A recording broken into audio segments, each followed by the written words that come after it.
Respected Professor Srivastava, honorable dignitaries and my dear friends.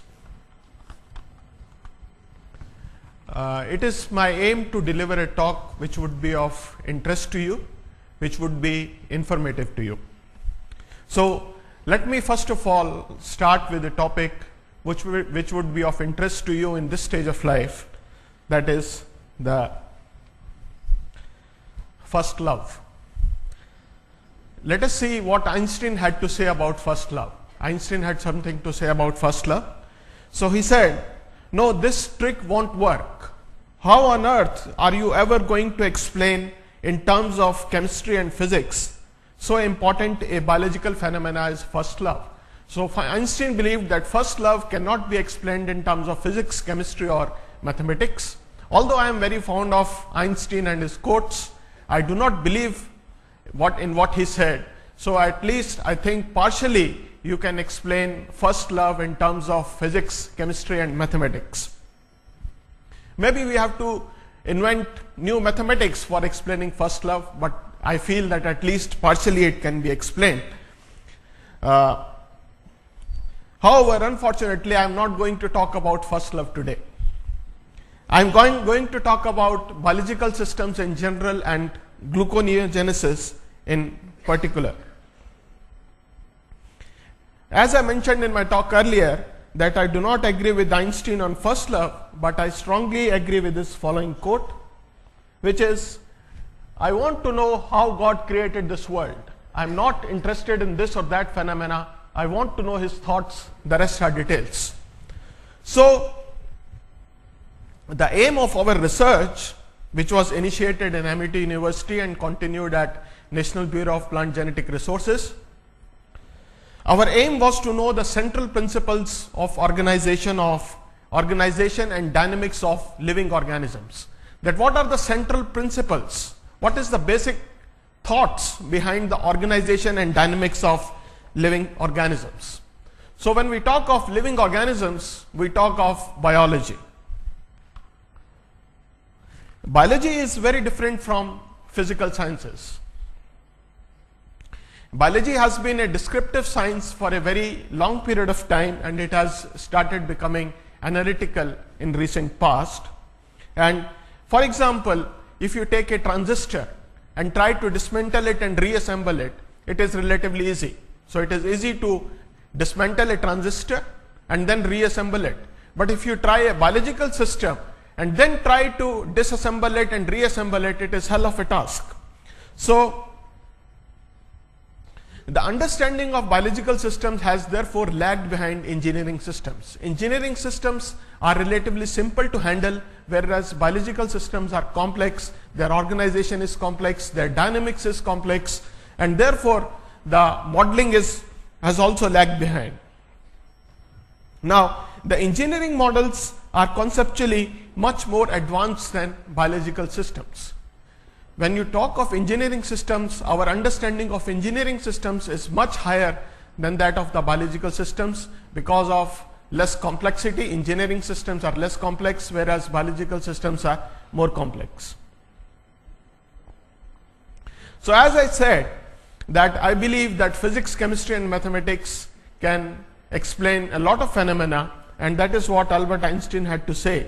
But the creative principle resides in mathematics. In a certain sense, therefore, I hold it true that pure thought can grasp reality as the ancients dreamed. So, Einstein believed that maybe modeling or mathematics can grasp the reality, and that is what we tried to do.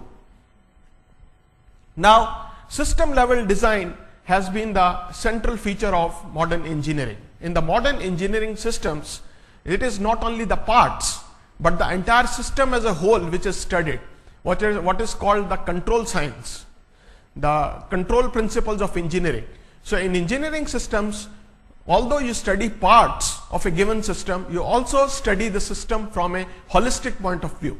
So system level design has been the central feature of modern engineering. And the differences between biological systems and engineering systems are notable, particularly at the molecular and device level. If you study engineering systems at the molecular level and device level, and you compare these systems with biological systems at molecular and device level, you will find that there are certain differences which are notable. And although there are differences, the convergent evolution is thought to yield remarkable similarities at higher levels of organization.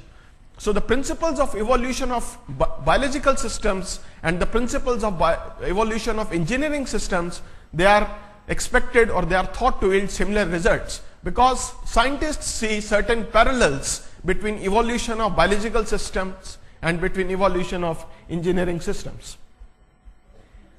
So I will describe a certain piece of research which we have done, and that is comparison of an electrical engineering system with a biological system. I have tried to give you a brief overview of the engineering systems and the biological systems. Now I will come to a certain focused study where we studied a biological system, that is gluconeogenesis, and compared it with a electrical engineering system, that is synchronous machines. Synchronous machines, for your information, they are systems in electrical engineering, and we will talk about it further. So as I described electrical engineering system, we took synchronous machines, and for biological systems we took gluconeogenesis. Now before we delve into the basics, what do we mean by systems? Because our study has an important implications from systems point of view. As I described, engineering systems have been studied from systems point of view, and biological systems are nowadays also being studied from systems point of view, as you all know systems biology. So how did the word systems came about? Ludwig von Buttonlaffe used the word systems in 1967. The word system was probably first used in 1967, and this scientist, he used it in introduction to his book General System Theory. Now in biological systems sciences, system level understanding has been a recurrent theme. Now when biological studies were taking shape before the discovery of structure of DNA, the system level understanding or the system level description or the system level analysis was an important theme.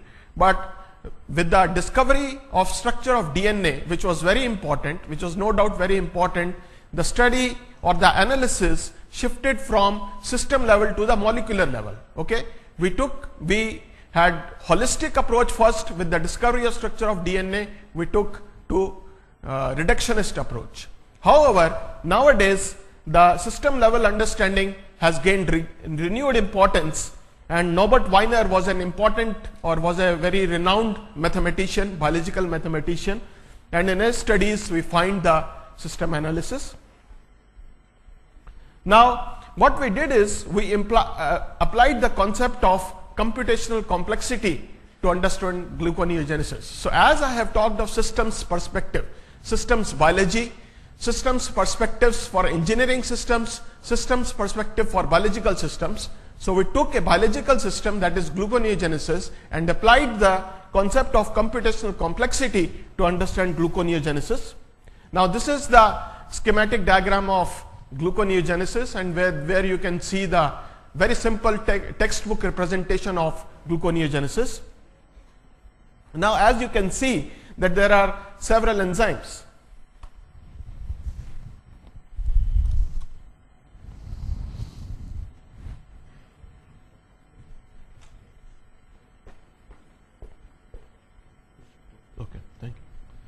So there are several enzymes involved in gluconeogenesis: pyruvate carboxylase, PEP carboxylase, phosphoglycerate kinase, fructose bisphosphatase, and glucose 6-phosphatase. Now, while an understanding of constituent enzymes in a biochemical process is important, it is important to understand the parts of a system. It is also important to understand the system's structure and dynamics, that how this system of gluconeogenesis is behaving as a whole, as a holistic system. Although the study of parts, it is important to break it down into its parts, but it is also important to study the system of gluconeogenesis as a whole, and we tried to do that. As I told you, the biological system, in this case gluconeogenesis, it is just not an assembly of enzymes. Its properties cannot be fully understood merely by drawing diagrams of their interconnections. We have to understand the gluconeogenesis from a systems perspective, and if you list all the parts of a sophisticated machine like gluconeogenesis, it is not enough. You have to describe it or analyze it holistically.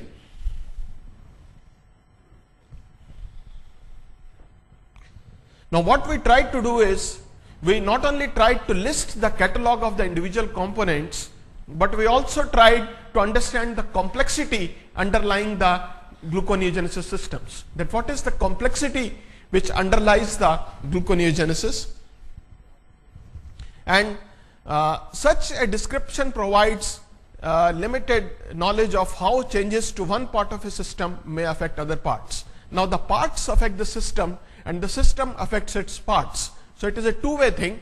The parts of the gluconeogenesis systems, the enzymes, they affect the efficiency of gluconeogenesis as a whole, and gluconeogenesis as a whole affects the efficiency of its parts.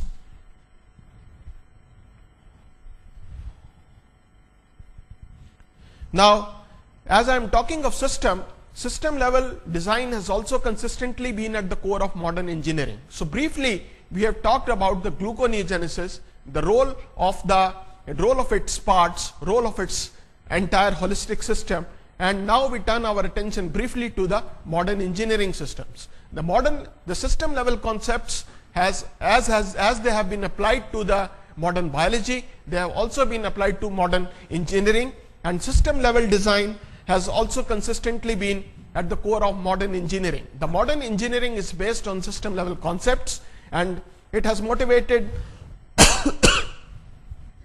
most sophisticated theories in controls, information and computation. Modern engineering owes a large part of its analysis or detail to the system level design.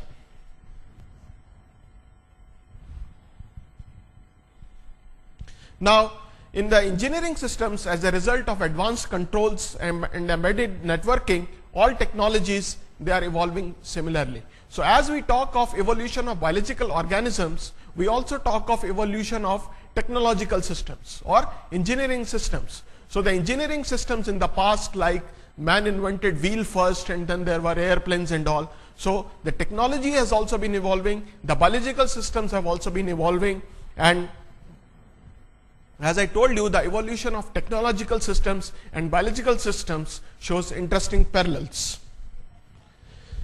Now, two scientists, Sete and Doyle, they have claimed that technological evolution of complexity is convergent with that of biology. That is, the evolution of biological systems and the evolution of technological systems, they show interesting parallels.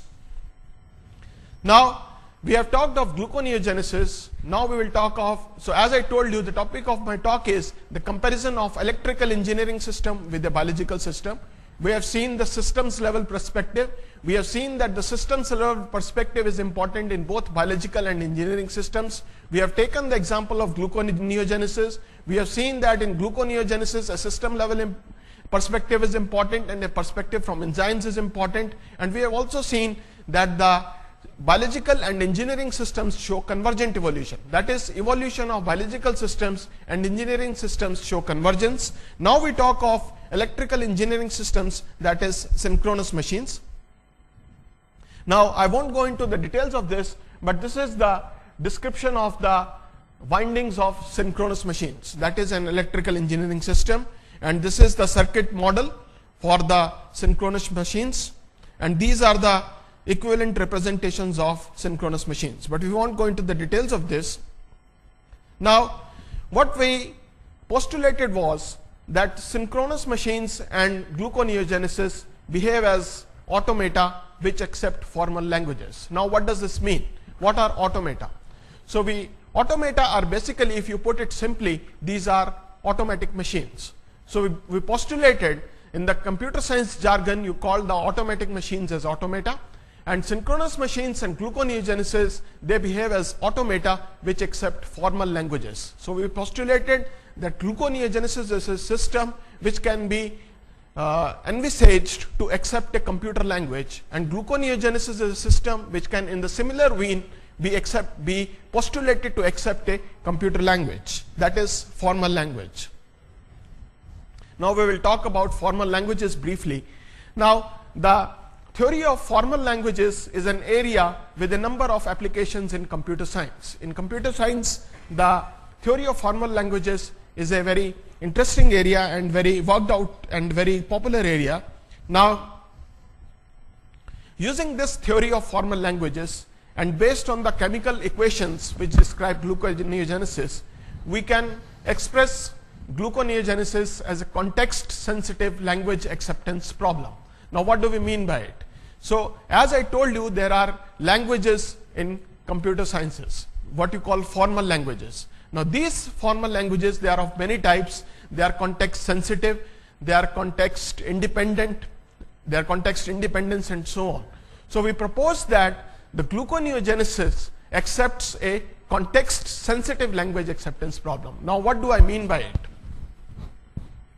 So, what is happening is that if we construct a sentence that I am present in this auditorium, so all the words in the sentence, the context is important. If you jumble the words, then it's not going to make any sense. So similarly, in the gluconeogenesis, if the substrates, the order of substrates is important. If you jumble the order of the substrates, then it is not going to give you the desired results. That is the output of the gluconeogenesis machine.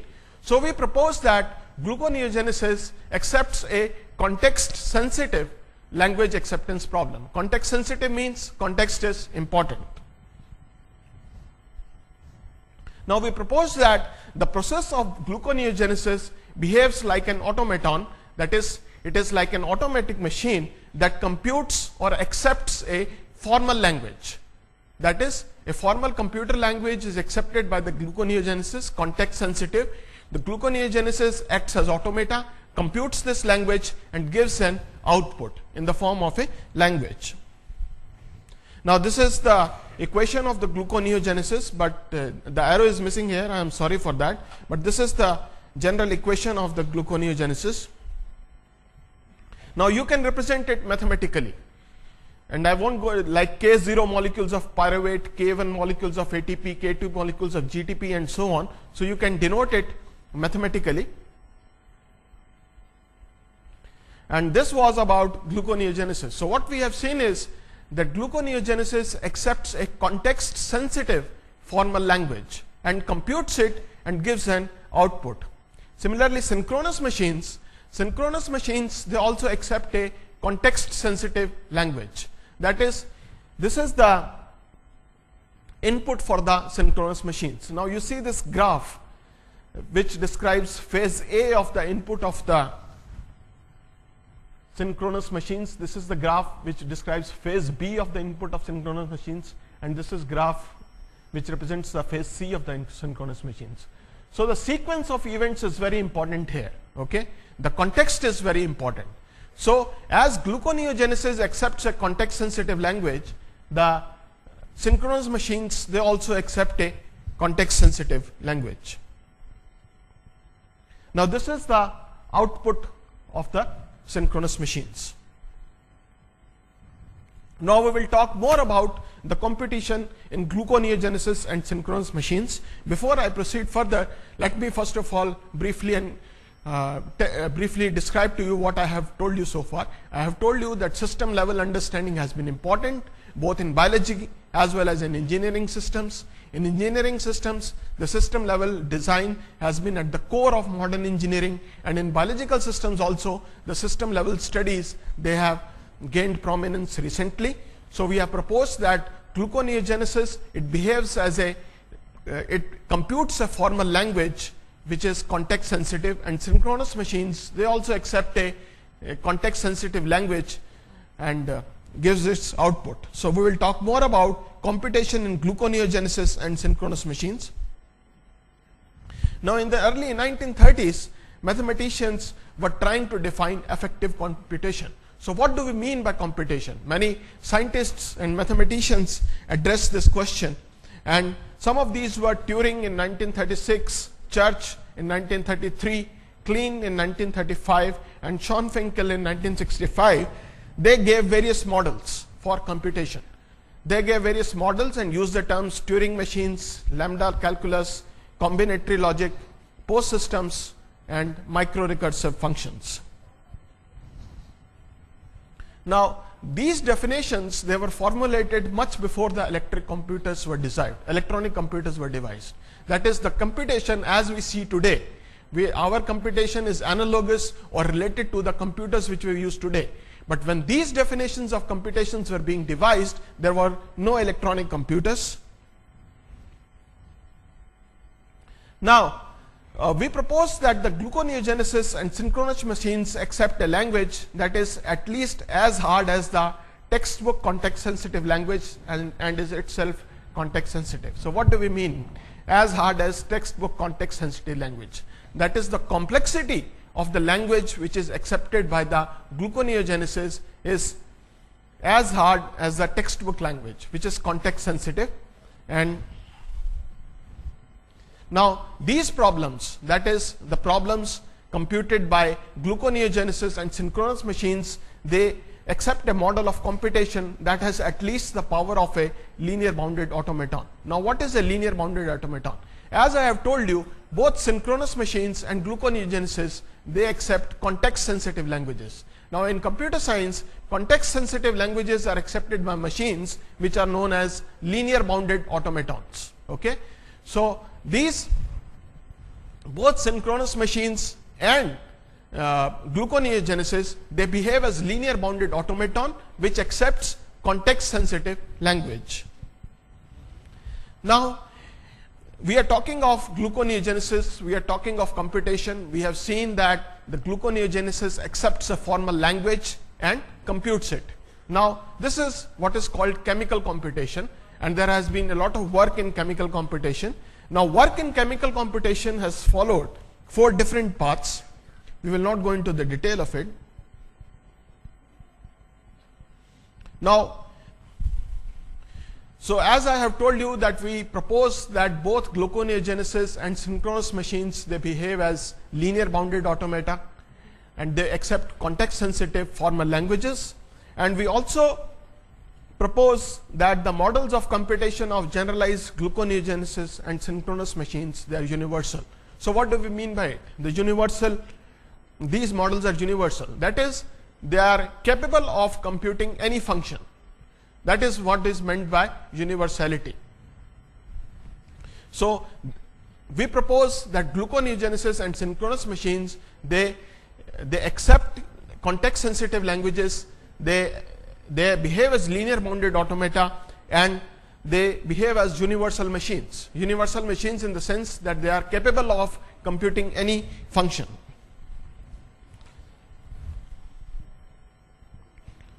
Now, how do we say that these machines, or like gluconeogenesis and synchronous machines, they behave as universal machines? Now, it has been proposed by a scientist that even a single automaton with no more than 2 counters is universal. Counters means the places where the input goes into the system. So, if there are, Minsky has proposed that if there are 2 or more counters in a system, then that is a universal system. So, in both in synchronous machines and in gluconeogenesis, there are more than 2 counters. So, they behave as universal machines.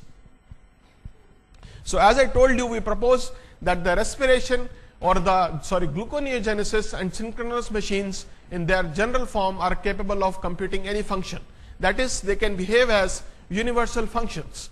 Now, this is important from another applied point of view, that the metabolic systems like gluconeogenesis we have, they can be used for several computational purposes. For example, there was a report in which bacteria were used for the computational purposes. So, our proposal is that all the metabolic systems and gluconeogenesis in particular, they can be used for computation or universal computation.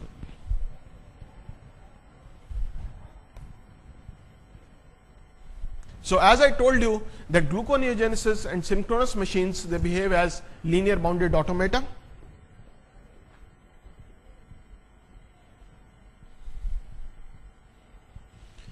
So gluconeogenesis can be divided into two automata. First, the reactions occurring inside mitochondria and the reactions occurring in the cytoplasm. So as you know, the gluconeogenesis, some of the reactions they occur inside mitochondria and some of the reactions they occur in cytoplasm.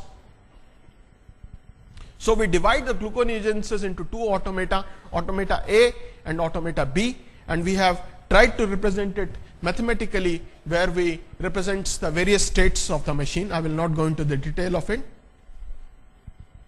And this is the automaton B in mitochondria. So what I want to emphasize is that there is a modular organization of the gluconeogenesis. It is composed of two parts, automaton A and automaton B, which can be represented mathematically.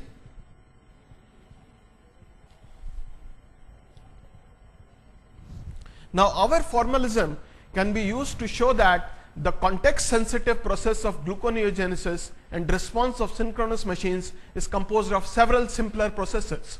So it is not an entire thing. You can divide the process of gluconeogenesis and synchronous machines into several simpler subparts, and those parts in turn accept context sensitive languages.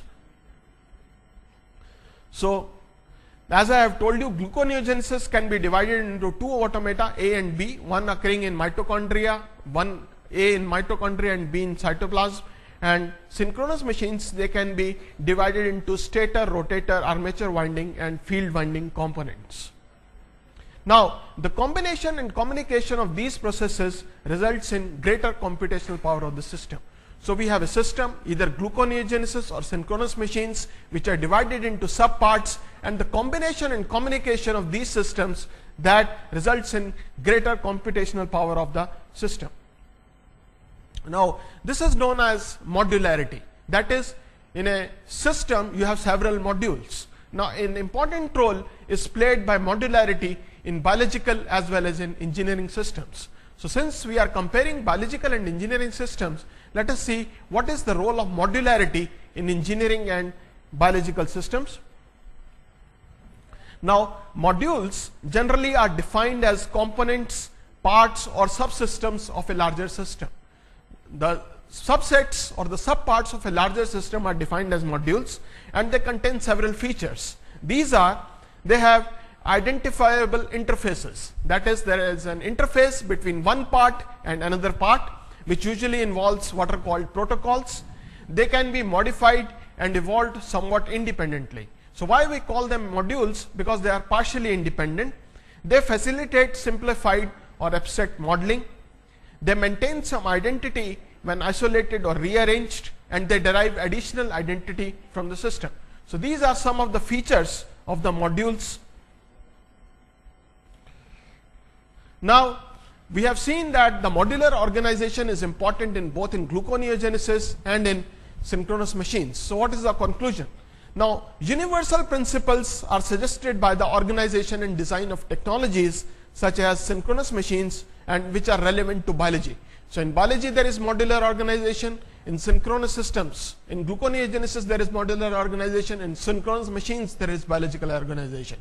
In gluconeogenesis they accept context sensitive languages, the synchronous machines they accept context sensitive languages. The synchronous machines they behave as linear bounded automata, gluconeogenesis they behave as linear bounded automata. So universal principles are suggested by the organization of the biological and engineering systems.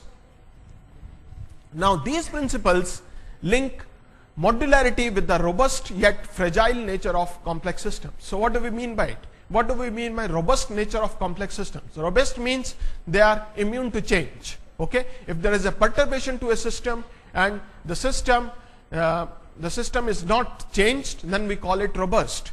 Now these principles, the central principles of organization of biological systems and engineering systems, they link modularity with the robust yet fragile nature of complex systems.